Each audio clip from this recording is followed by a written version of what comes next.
सोर सिदोन कर्फनाहुम इत्यादि इत्यादि अनेक नगर रे प्रभु जीशु जो शक्तिर कार्य आश्चर्य कर्म सब करिथिले सेही सबु नगर को से कौन करुअछंती तिरस्कार करुअछंती। प्रभुंकर सुस्थता करिवार पछरे गोटे उद्देश्य थिला लोक माने मन परिवर्तन करी परित्राण को प्राप्त हंतु। एटा प्रभु जीशुंकर सुस्थता करिबा बा तांकर मिनिस्ट्री रो तांकर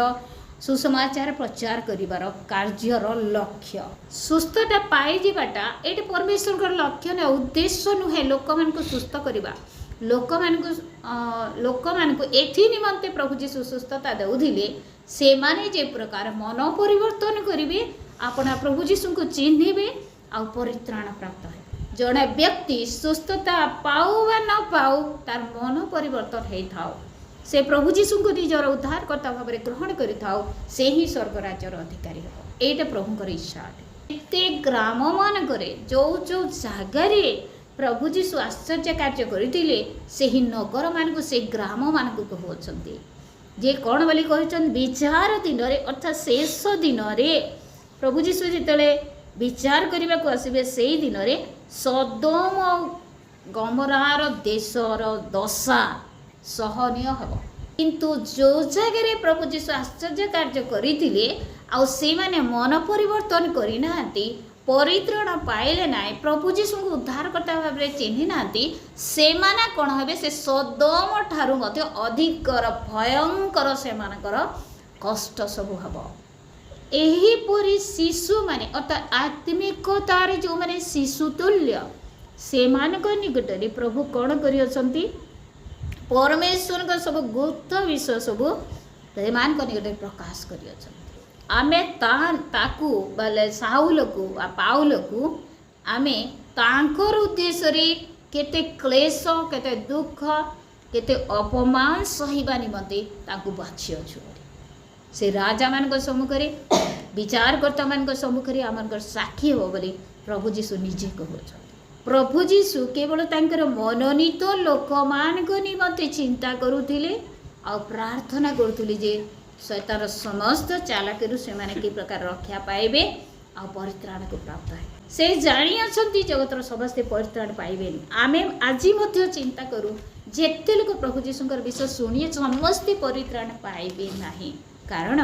प्रभु जीशु जो मान को मनोनीत करियछंती से माने ही परित्राण पाइबे। आ आज जदि जणे जानी आज काहेकि लोक माने पछ घुंचा देई असंती से माने निश्चित जे प्रभुकर मनोनीत दलर नुहंती सेति पाए आउ से माने मंठरी छाड़ी मध्य प्रभु को छाड़ी मध्य जगत आड़ को आकर्षित हो प्रतिकूल परिस्थिति आमान को निकट को आसी पारे आमे प्रभु जीशु को ग्रहण कला परे मध्य आसी पारे समस्या आसी पारे रोग आसी पारे अभाव आसी पारे दरिद्रता आसी पारे लज्जा अपमान आसी पारे किंतु प्रभु आमनकर सहित रे असंती आमान को छाड़ी नाहंती एटा होची बहुत बड़ विषय। जेतेबेले जणे दुख रे थाए आ ताकू जेतेबेले से भोकरे थिले मध्य ताकू जदि जणे जाई कि तार आउ दुख को उपशम करबा निमंते किछि कथाबार्ता करे तार सहित सेतेबेले ताकू टिके आराम लागे आ से कहे एबे मते टिके भल लागছে कोथरे आराम लागला ताकू से तो खाई नहीं जाए किंतु कोथरे आराम लागला आत्मा रे शांति लागिलारु तार शरीर मध्ये शांति रे अछि कर जुआडी को तांकर बोझ को आमान को ऊपर से दउ अछंती गोटे दायित्व को से दउ अछंती गोटे दायित्व को दउ अछंती आ सेही दायित्व आमान को बहिबा को पड़िबो आ से कहउछंती तुमे अलगा कहा पाकु को जाई करी कोन सिख बोली कहू नांती किंतु से कहउछंती पुनी मो निकटरु सिख आमको प्रत्येक भार तांको ऊपर देवा अर्थात समर्पित हेबा। द्वितीय रे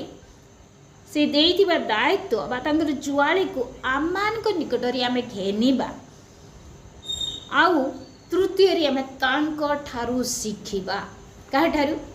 बहुत लोग कहंती अंका पास्टर ए प्रकार बुझाए जे आमे तांको ठानु भूल विषय सिखलु सेटा भी हेई पारे किंतु वास्तव रे जो माने वाक्य शिखिबा निमंते प्रभुंकर सेवा शिखिबा निमंते प्रभुंकर ठारू किछि पाइबा निमंते प्रभुंकर ठारू सामर्थ शक्ति पवित्र आत्मा पाइबा निमंते जदि जने चाहिबो प्रभुंकर एक प्रार्थना रे बसिबो प्रभु ही ताकू शिखेबे। गभीर प्रकाशन सब गभीर वाक्य सब एटा कोठ आसी प्रभु ही ताकू शिक्षा दियंती प्रभु जे मृदुशील अटंती आ से नम्रचित अटंती आ तांको ठारु आमे जेतेबेले शिखिबा सेतेबेले आमानकर आत्मारे आमे विश्राम पाइबा। तांकर ज्वाली बहुत सहज आ पुणी हालुका अटे हालुका अटे। सेथिपाई आजिर वाक्य आमानको एटे शिक्षा दिए आमे प्रभुको निकटरे निजको समर्पण करिबा कहिबा प्रभु तुमे जे प्रकार इच्छा करछ मते से प्रकार तुमे व्यवहार कर मते तुमरी शिखाओ मो की प्रकार व्यवहार भी मो की प्रकार बंशीबी आउ तुमे जहाँ इच्छा कर मते ताहा शिखाओ आउ तुमर इच्छा मोदित जीवन काटी मो तुमर उद्देश्य रे व्यवहार हो बोली आमे जिते प्रभु निकटरे समर्पित हेबा आमको कौन करेंगे से आत्मारे विश्राम देवे आउ तांकर इच्छा जहाँ रही